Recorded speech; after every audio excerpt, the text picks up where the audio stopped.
and cozy. Thanks for being out here, everyone. Appreciate it. We will start in 1 second as soon as we have the rest of the group here.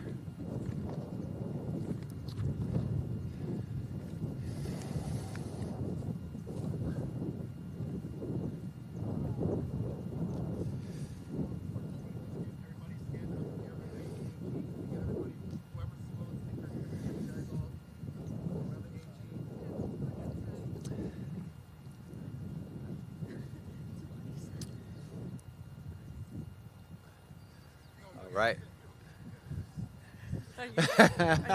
Well, good morning, everybody. Thank you for coming. Rob Bonta, California Attorney General. I know it's a little chilly out here.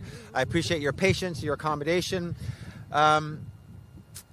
We are here today marking 1 year since President Donald Trump began his second term. And many of you were with me right after he was elected. We were out here then, and I made commitments to the people of this state, the people of this nation, about the rule of law, about democracy, about standing up to fight and push back against a president who, we said then, if he breaks the law, we will take him to court. And we are here today to say we have fulfilled that promise over the last year, and we have been successful in our efforts pushing back against Trump's repeated lawlessness. It has been 1 year since Trump doubled down on his sweeping, often illegal, campaign to remake America. 1 year since he launched his vendetta against California and other Democratic-led cities and Democratic-led states. His attack on our rights and our freedoms, our kids, on our families, on our immigrants, our workers, seniors, small businesses. No one has been immune. And he has attacked so much of what and who make our state and our nation so great. Sadly, none of this has come as a surprise. Trump never hid the ball. His plans were laid out in Trump 1.0, in his campaign speeches, and in Project 2025, a written document he sent to us telling us what he would try to do, which meant my team at California DOJ and I, along with our fellow Democratic attorneys general, had time to prepare, and we did. We went into Trump's first year suited up and ready to hit whatever curveball the federal administration threw our way. And we've delivered. In just 1 year, we've taken Trump to court 54 times. That's more than once a week, and we have won repeatedly. We've secured a victory 80% of the time in our cases. We've secured 12 final rulings, so not temporary restraining orders or preliminary injunctions, but final orders. And we've secured 35 preliminary injunctions or other emergency relief. And while preliminary and while these are emergency forms of relief, they block the unlawful actions that are hurting our people, and they protect our people while the case proceeds through the courts. As we've racked up the W's, more than once the Trump administration has thrown in the towel, waved the white flag, and accepted defeat. They have backed down instead of duking it out in court. 27 of the 54 cases have centered on federal funding that our state, our communities, our people deserve and rely on. This is Trump, time and time again, trying to be Congress, wanting that power of the purse, the ability to appropriate, to spend, that lies in a completely other branch of government that is not his authority to use. Thanks to our lawsuits, we've returned approximately $188 billion to California children, to seniors, to families, to workers, to schools, to communities. We've invested $19 million in our efforts to push back against the Trump lawlessness, to return $188 billion to the state. That is a 989,000% return on our investment, unheard of in even the best of business deals or financial investments or transactions. While protecting this funding is critical, our fights go beyond just money. Not everything can be measured in money. We ended the unlawful federalization of California's National Guard and stopped the militarization of our streets, of our cities, of our communities. We defended constitutional rights, core fundamental rights like birthright citizenship, and we blocked sweeping voter restrictions that Trump tried to visit on American voters. We blocked Trump from clawing back funds for childcare, cutting-edge medical research that can cure disease and extend life. We've blocked Trump from clawing back funds for FEMA's disaster mitigation to provide disaster emergency relief. And we preserved and protected AmeriCorps, America's volunteer program. If Trump wasn't used to losing in court before, he now sure is. Loss after loss, we have delivered to him. If he wants to stop losing, it's simple. He should stop breaking the law. If he stops breaking the law, we'll stop suing. Plain and simple. Now, this isn't about politics. This is about the law. This is about law and order. It's about a wholesale attack on our people, our values, and our progress. I wish we didn't have to sue the president so often. This isn't my desire, because that would mean the leader of our country, the President of the United States, who a year ago today raised his right hand and took an oath to uphold the law and to comply with the Constitution, it would mean that he is following the law. I don't think it's too much to ask that the President of the United States of America follow the law and comply with the Constitution. Authority, he should be acting within the bounds of his very vast authority. He has perhaps the most powerful position on the face of planet Earth. But time and time again, he wants to try to grab and usurp power that is not his, instead of exercising the vast power that he has. His power is expansive, it's incredibly powerful if he acts within the bounds of the law. Unfortunately, that just has not been the case. The stakes are too high to sit on our hands and hope for change that clearly isn't coming. We're talking about a federal administration that militarized our streets, undermining public safety in the process, heightening tension between law enforcement and our communities, hampering local businesses, and misusing members of our military, disrespecting members of our military. We're talking about a federal administration that actively, by design, by deliberate effort and plan, chose to let families go hungry when it didn't have to. That actively fought all the way up to the Supreme Court, fought tooth and nail to starve hungry Americans and keep food out of hungry families' mouths. We're talking about a federal administration that drove up the prices of everything from groceries to gas to utilities and rent through unlawful tariffs. Not lawful tariffs. He acted unlawfully to raise prices. Really tried to raise prices for the American people. The Trump administration is bad for business, bad for workers, bad for families, and bad for our economy. And don't just take it from me. Take it from Californians here with me today, each of who've been directly impacted by Trump's unlawful policies. You'll hear directly from them, their own words. You'll hear from Peter Katz, the president and CEO of the Mountain View Chamber of Commerce and Foundation. He'll talk about how Trump's unlawful tariffs are making it harder for California businesses to thrive. You'll hear from Maria Antoinetta Jandres, a mom and member of Parent Voices San Francisco, who will talk about how childcare assistance programs and CalWorks have helped her transform her life and build a future with dignity and stability. Two programs Trump has attacked and tried to gut.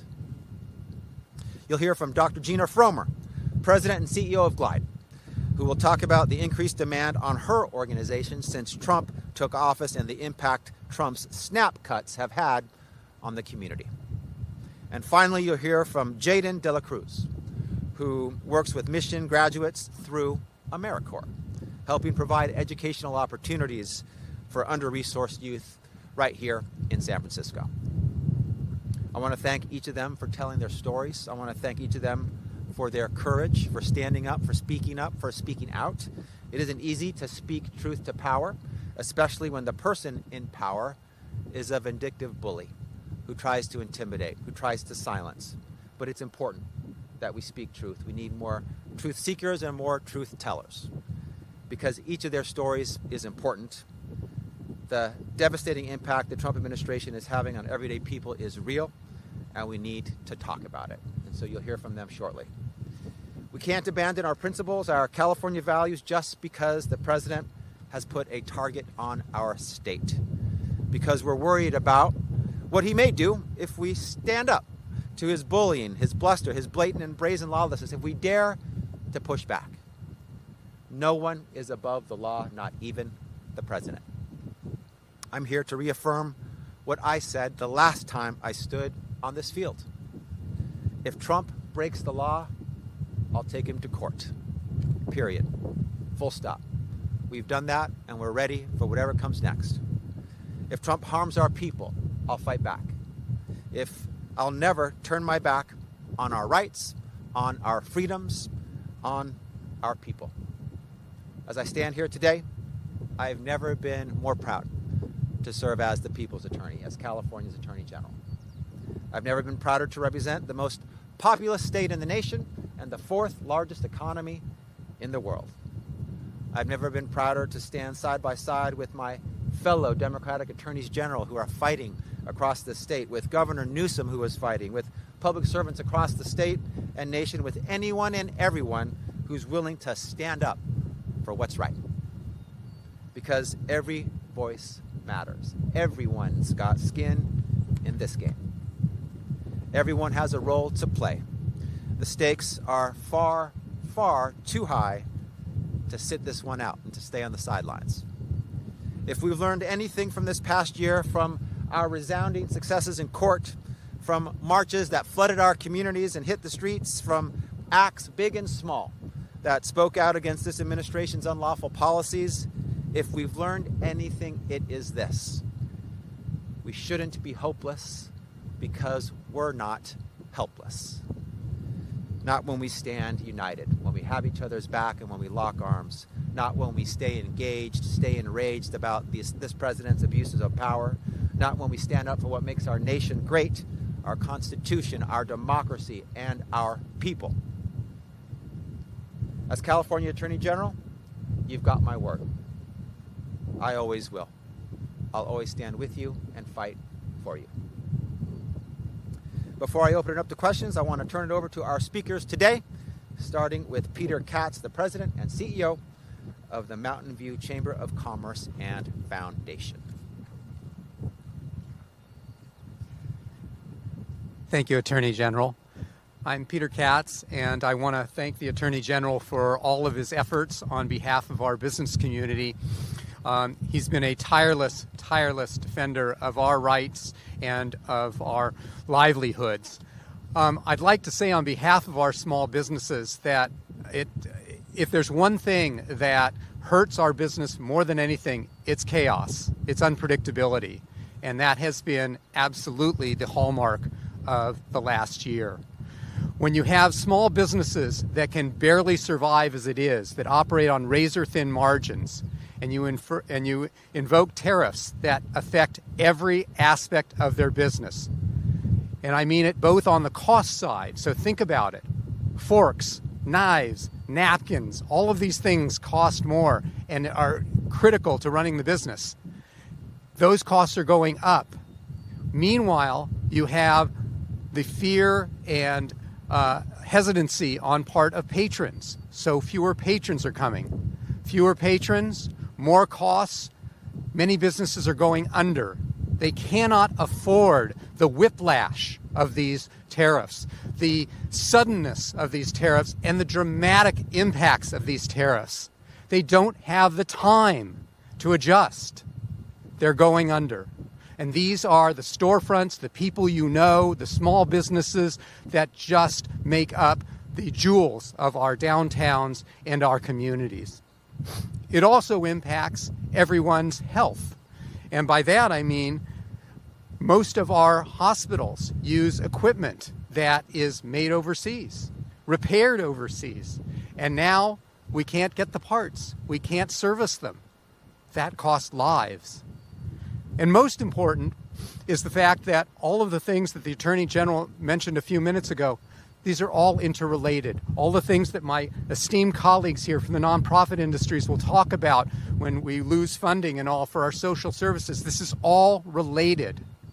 And so when I hear from businesses that they're afraid to speak up because they may be caught in the crosshairs of retaliatory actions, we are in danger.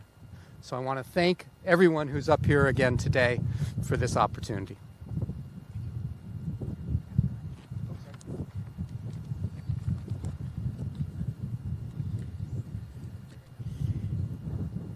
Good morning. My name is Maria Antonieta Jandres, and I am a proud member of Parent Voices California.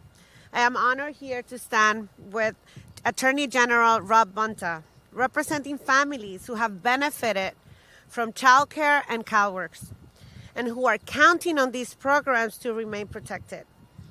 I am a mother of a 9-year-old boy. When he was born, my life was turned upside down. I fled a domestic violence situation and became homeless. I was scared, overwhelmed, and unsure how I will provide safety and stability for my child. It was CalWORKs and affordable childcare, two programs that this current administration is attacking, that gave me the chance to rebuild my life. With access to childcare, I was able to go to school, to go to therapy, and I was able to work towards stability.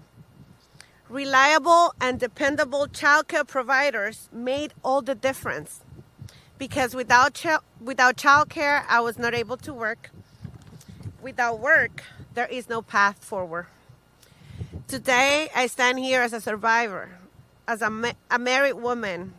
I'm saving to become a homeowner, something that I'm able to do just because I get down of debt and fix my credit.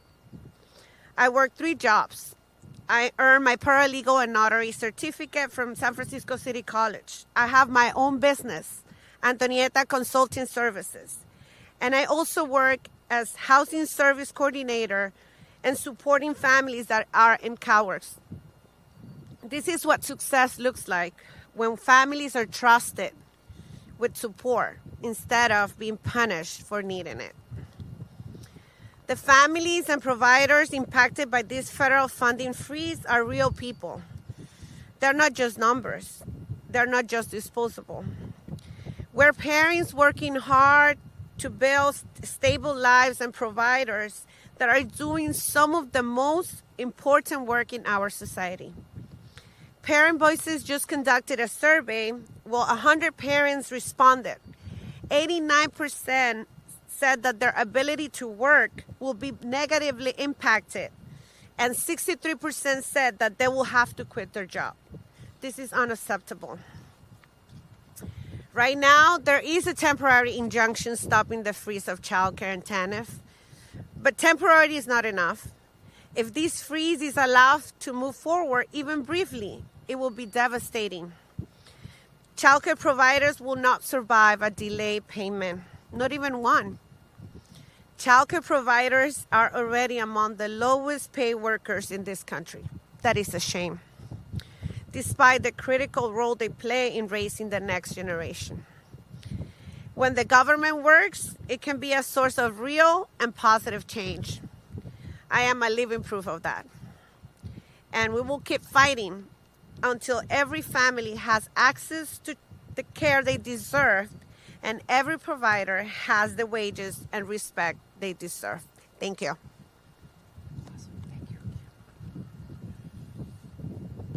Good morning. I want to thank AG Bonta for always being a defender and fighter for Californians. And I want to thank you for welcoming GLIDE into this critical conversation about the future of our city, our state, and our country. At GLIDE, we fight suffering, poverty, and hunger every single day. Outside our doors, the line for free meals often wraps around the block. And when our current president was elected, I warned those that the lines would get longer. And guess what? I was right. When the government shutdown cut off access to SNAP food benefits, GLIDE, along with other community partners, sprang into action. we immediately began how we would, looking at how 100,000 San Franciscans would be fed. Luckily and thankfully, just days into the crisis, our mayor stepped up and brokered a public-private partnership to help restore what was lost. Unprecedented. But restoring benefits on paper doesn't mean people can access them overnight.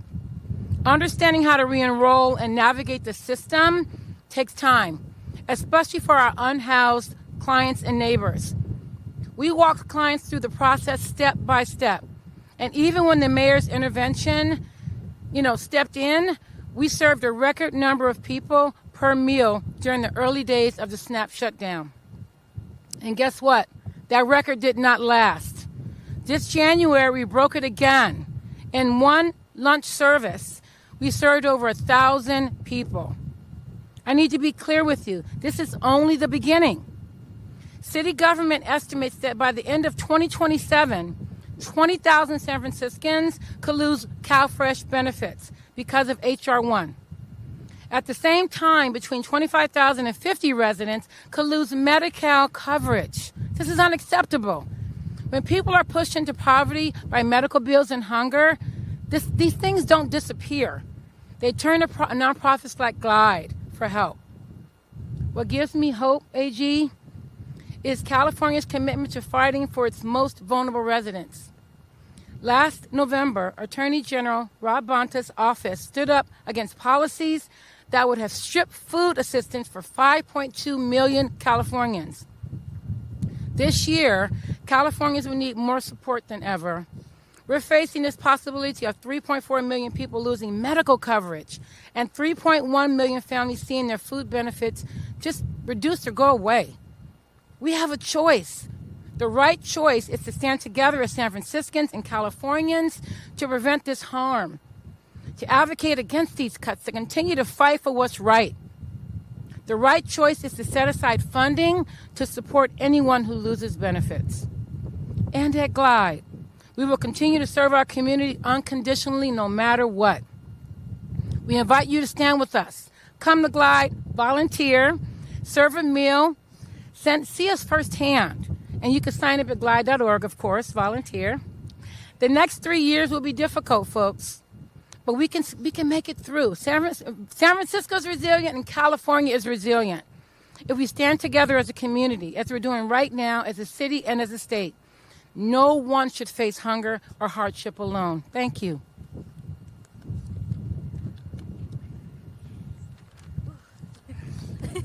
Excuse me. Wrong day to wear cultural wear. Okay. Hi, everyone. My name is Jaden Dela Cruz, and I am an AmeriCorps member. I serve with Mission graduates, supporting students at John O'Connell High School in the Mission District in San Francisco. I am so grateful that I've been led into the community I serve and to connect with my students.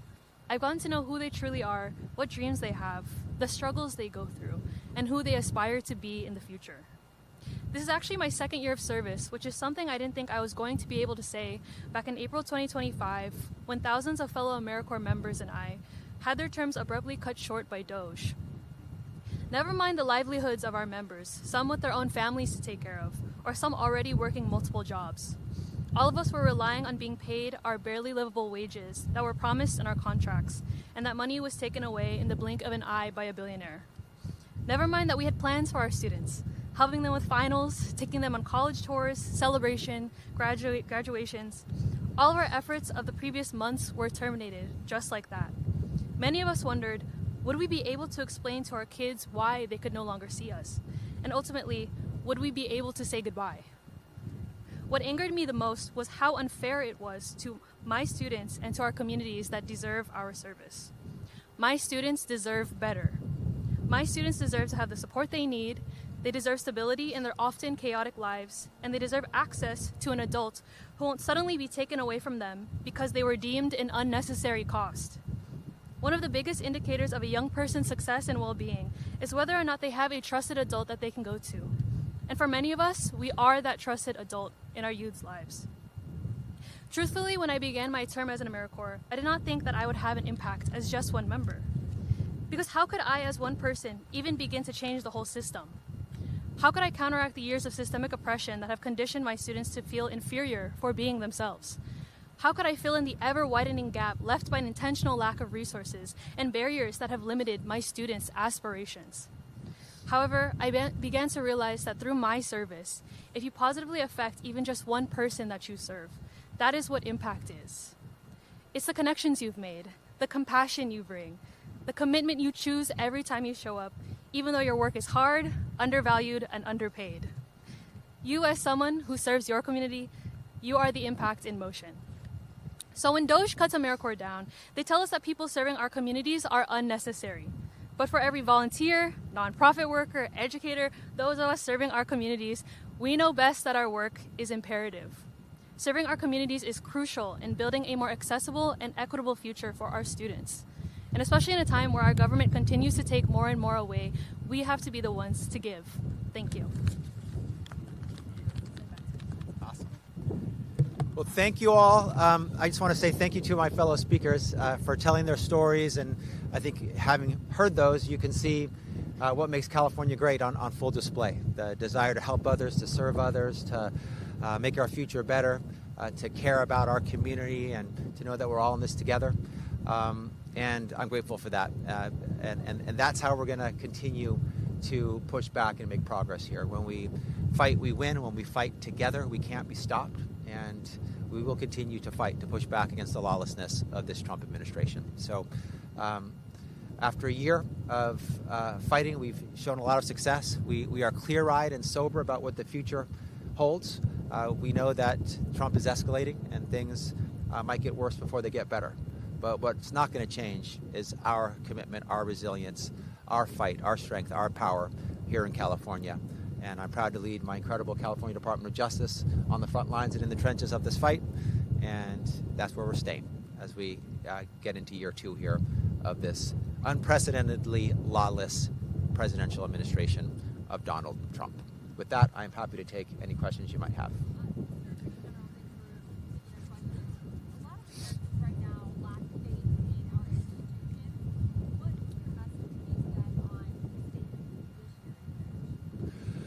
I would push back and say you should have a lot of faith in our institutions. We've gone to court 54 times. We've won 80% of the time. We've delivered success after success in our cases.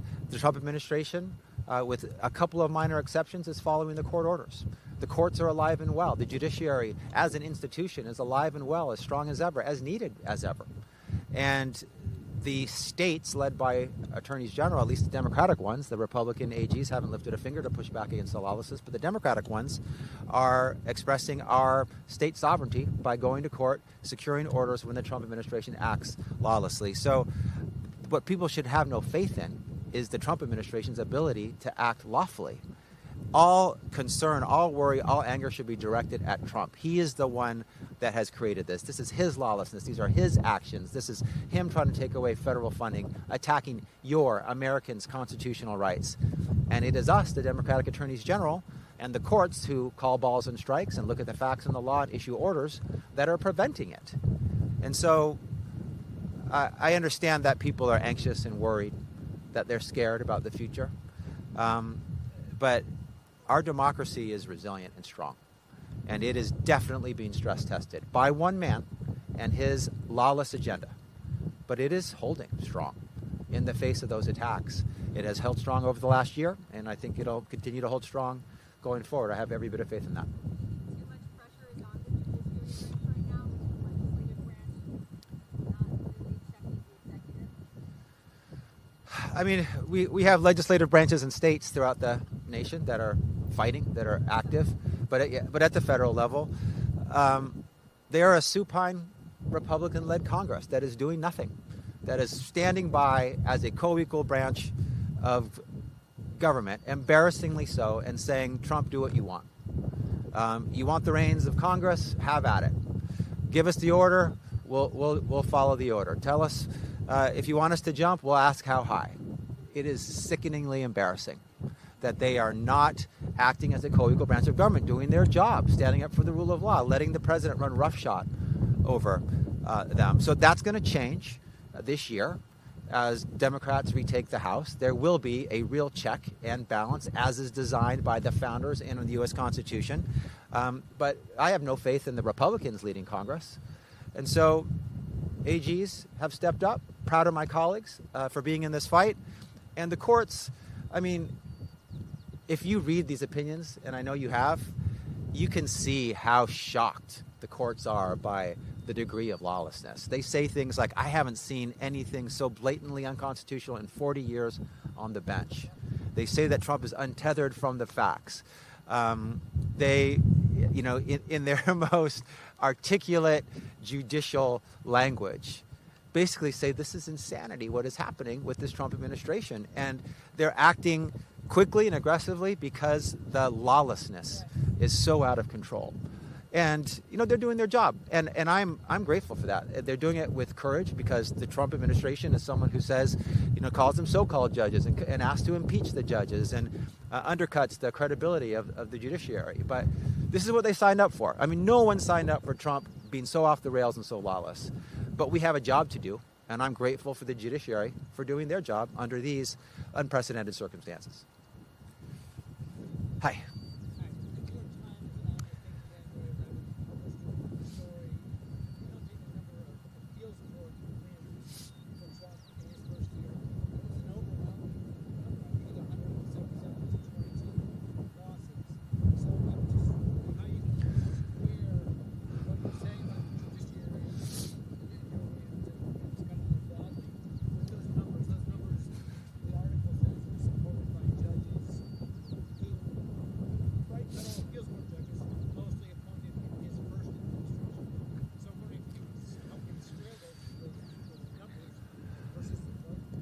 Yeah.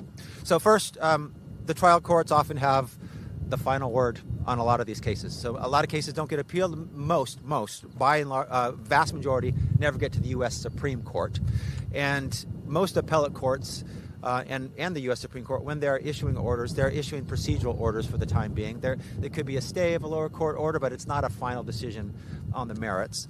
Trump judges are very notably finding against Trump because their job is to follow the law on the facts. See Judge Immergut in the District of Oregon, a Trump appointee who was absolutely shocked, and I'll say this is my characteristic, this is what I read from her comments, disgusted by the United States DOJ's position in deploying the National Guard on a Saturday from Oregon, getting an order to stop them, and then deploying the California National Guard on a Sunday, the next day.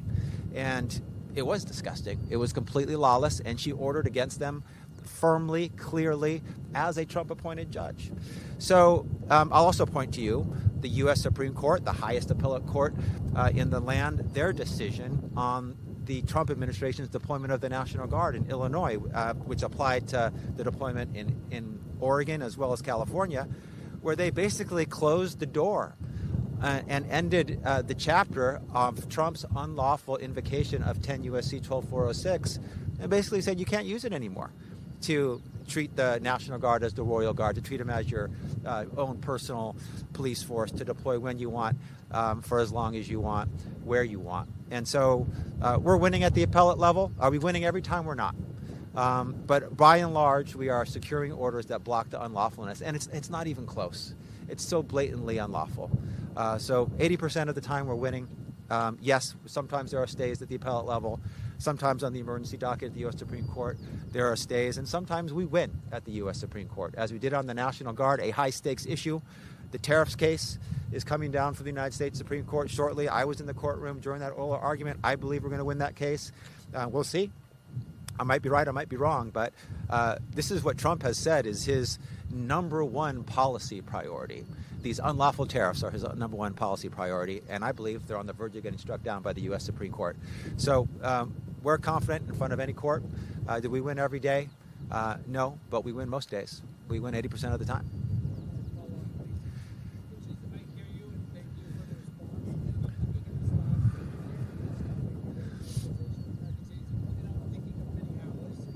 We all are.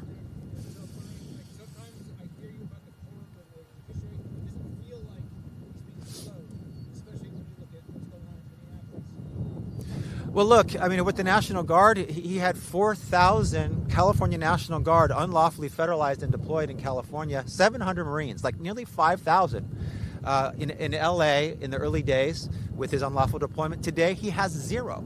So it went from 4,700 to 0. He had 300 or whatever the number was in Oregon, same in Illinois. They're all gone. He had to take them all home because he lost with his tail between his legs.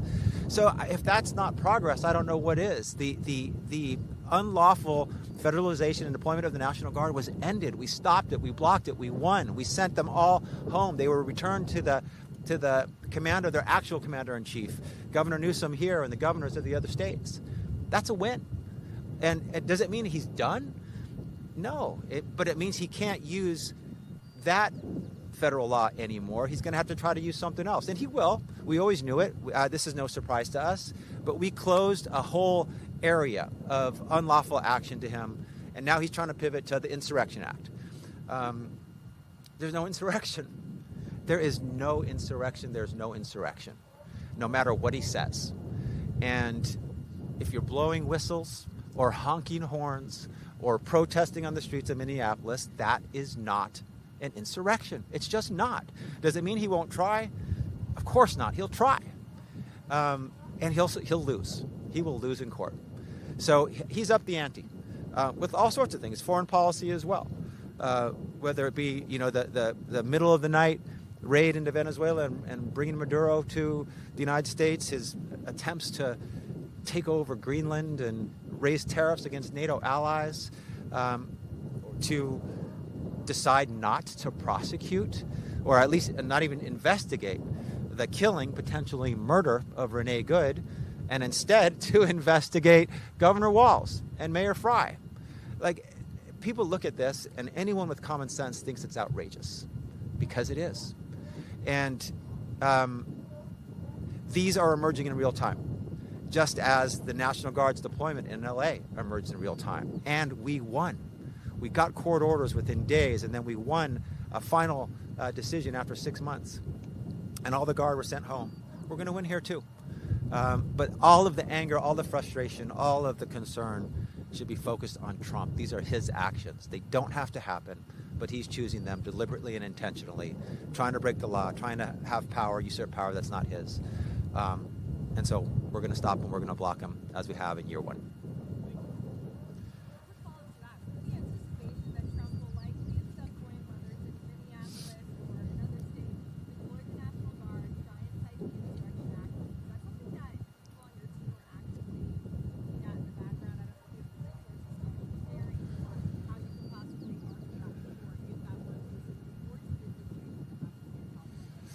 We've been looking at this since before Trump was elected. Project 2025 and Trump's statements on the campaign trail channeled and foreshadowed what we knew would come at some point, that he would invoke the Insurrection Act unlawfully and try to deploy the National Guard. So we've been working on this before he was elected, from the time he was elected and before he was inaugurated, since he's been inaugurated. We thought when he deployed the National Guard to LA, it would be based on the Insurrection Act. It wasn't. It was under 10 U.S.C. 12406. But we've been ready to file a lawsuit to stop him from improperly invoking the Insurrection Act since before he was elected. And we're ready now. We will file within days. We will file within minutes. And I think, it has to be in California for us to file. But if he does it in Minnesota, I'm confident that AG Ellison, my incredible colleague, will file within minutes. We just got to dot the I's, cross the T's, press, print, and file. We're ready. Any other questions? I know you're all cold, but I will stay here and answer your questions if you have any. Thank you. Okay, thank you. Thank you. Thank you. I really appreciate your comments. Thank you.